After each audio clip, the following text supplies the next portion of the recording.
কথায় আছে না, উঠলো বাই তো কটক যাই। আমার সঙ্গে সব সময় এইরকমই হয়। প্রথমত তো আমি ঘুরতে ভীষণ ভালোবাসি, আর দ্বিতীয়ত যেখানে যেটাই হোক সেটা যদি আমি কানে শুনি সেখানে আমাকে যেতেই হবে, মানে যথারীতি সেটা যদি আমার বাড়ির কাছাকাছির মধ্যে হয়। তো যখন থেকে আমি সম্রাটের মুখে শুনেছিলাম যে কৃষ্ণনগরের কাছাকাছি কোথাও একটা লালন মেলা হচ্ছে, তো সেখানে আমার যাওয়ার ভীষণ ইন্টারেস্ট জাগে। আর আমি কোথাও যেতে চাইবো, সম্রাট আমাকে নিয়ে যায়নি সেরকমটা খুব কমই হয়েছে। ও যতটা পারে আমাকে সব আমার আবদারগুলো রাখার চেষ্টা করে। তো আমি আর সম্রাট দুজন মিলে বেরিয়ে পড়েছিলাম দুপুর দুপুর করে। বেশ মজা হচ্ছিল, কারণ কৃষ্ণনগরের মধ্যে প্রতিদিন ঘুরলেও অনেকটা দূর, এইভাবে কিন্তু প্রায় অনেক দিন পরেই বেরোলাম।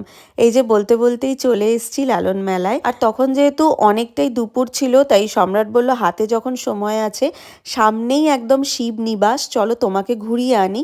কারণ আমি শিবনিবাসে কোনো দিনও যাইনি। তোমরা আমাকে অনেকেই জিজ্ঞেস করেছো যে জায়গাটা কোথায়। এটা হলো কৃষ্ণনগর থেকে একটু ভিতরের দিকে যেতে হয়, মানে কৃষ্ণনগর থেকে প্রায় ধরো 17 কিলোমিটার পড়বে। তো জায়গাটার নাম হচ্ছে ভীমপুর।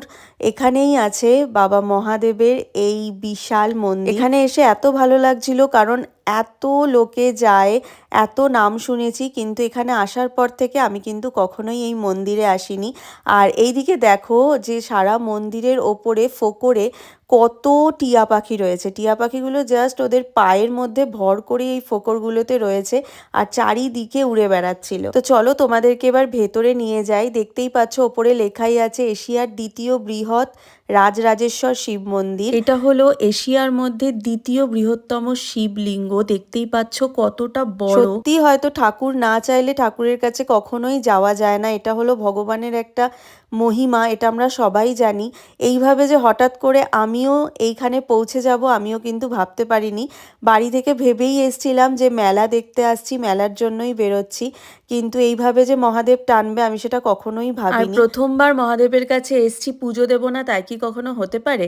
তাই পাশেই দোকান ছিল, সেখান থেকে পুজোর ডালা কিনে নিয়েছিলাম। ডালাটা 50 টাকা নিয়েছিল। আর এই ডালাটার মধ্যে ফুল, গোটা ফল, ধূপকাঠি, মোমবাতি, তারপরে মিষ্টি সব কিছুই কিন্তু দেওয়া ছিল। শিবরাত্রির সময় এই জায়গাটাতে যে কতটা ভিড় থাকে, কত ভিডিওতে দেখি এই সিঁড়ি দিয়ে উঠে সবাই বাবার মাথায় কত দুধ গঙ্গা জল ঢালছে, আর চারিদিকে কত মানুষের ঢল। এই মহাদেবের কাছে মানত করে কত দূর দূর থেকে সবাই কিন্তু বাবার কাছে আসে, বাবার মাথায় দুধ গঙ্গা জল ঢালতে। আর আজ যে এইভাবে আমার এতটা সৌভাগ্য হয়ে যাবে বাবার কাছে আসার, আমি সত্যিই কখনো কল্পনা করে উঠতে পারিনি।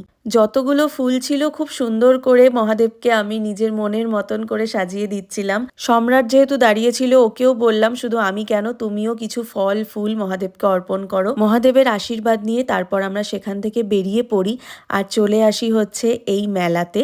মেলাতে ঢুকতে না ঢুকতেই ভীষণ ভালো লাগে এই হাতের কাজগুলো দেখে। অনেক দিন পর দুজন মিলে মেলা দেখতে বেরিয়েছি, আমার কিন্তু ভীষণ ভালো লাগছিল। মনে হচ্ছিল যেন দুজন মিলে প্রেম করছি আর মেলা দেখছি। সামনেই দেখতে পেয়ে গেছি অনেক ফুচকার দোকান, একটু ফুচকা তো খেতেই হবে। ফুচকা ট্রাই করার পরে তারপরে চলে গেছিলাম আমার সব থেকে প্রিয় মথুরা কেকের দোকানে। মেলা গেলে আমাকে মথুরা কেক খেতেই হবে, আমার ভীষণ প্রিয়। তোমরা কারা কারা মথুরা কেক খেতে পছন্দ করো বলো তো? যাই হোক, সেটা খেয়ে নিয়েছিলাম। খেয়ে নিয়ে তারপর আমরা আরও ভেতরে প্রবেশ করেছিলাম। শুনেছি নাকি ভীমপুরবাসী সারা বছর অপেক্ষা করে এই 4টে দিনের মেলার জন্য। আর সত্যি কথা বলতে আমার ভীষণ ভালো লেগেছে এই মেলাটা। চারিদিকে দেখতে পাচ্ছ বাউল গান হচ্ছিল। আর এটা সাধারণত একটা শ্মশানের মধ্যে হয়, মানে বাইরের দিকটা না, ভেতরের দিকটা দেখো চারিদিকে কত সমাধি করা রয়েছে। এখানে নানান রকম যারা বাউল ছিলেন তাদের সমাধি করা রয়েছে। আর এইটা হলো মায়ের মন্দির। তোমাদেরকে সামনে থেকে মাকে দেখাই। আমি জানি না তোমরা কখনো শ্বেতকালী দেখেছো কিনা, আমি কিন্তু এই প্রথমবার নিজের চোখে শ্বেতকালী দেখলাম। যদি তোমরা দেখে থাকো অবশ্যই কমেন্ট করে জানিও, কি অপূর্ব মায়ের এই রূপ। মেলা ঘুরে নিয়ে মাকে দর্শন করে তারপর আমরা বাড়ির উদ্দেশ্যে বেরিয়ে পড়েছিলাম, কারণ অনেকটা সন্ধেও হয়ে যাচ্ছিল। তাহলে চলো আজকের মতো ভিডিওটা এখানেই শেষ করলাম।